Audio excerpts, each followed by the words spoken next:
Health को लेकर कोई न्यूसेंस था यहाँ पे, इंक्वायरी हो रखी थी, पॉल्यूशन कंट्रोल बोर्ड से इनको वार्निंग दिया गया था, इन्होंने कोई करेक्शन नहीं किया है। करेक्शन नहीं किया है तो आज उसका दोबारा इंस्पेक्शन करा के क्लोज करा देंगे। পোল্ট্রি ফার্মের লেগে মাছি লেগে তো থাকতে পারে না, মানুষে খাইতে পারে না। এরপর দুর্গন্ধ আছে, হ্যাঁ টান্ডে 1 বছর হয়েছে, এরপর মাইনে রয়েছে, এরপর 2 মাসের আগে টাইম দেওয়া হয়েছে।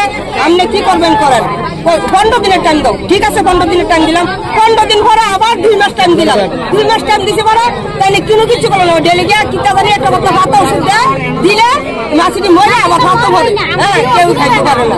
হ্যাঁ কখনো আমি বাড়িতে আইছি কাজের থেকে, আমরা দিন মজুরি খাওয়া না হলো পয়সা খরচ করে ভাত খেতে পারি, তাহলে আমরা দুনিয়ার বাচ্চা লাভ পিতা আমার মারা মেলে এই বর্তলা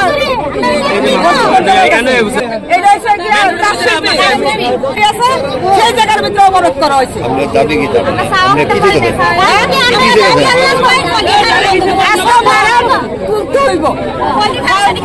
পোল্ট্রি ফার্ম যদি না তুলে তো কিন্তু পোল্ট্রি ফার্মের মালিকে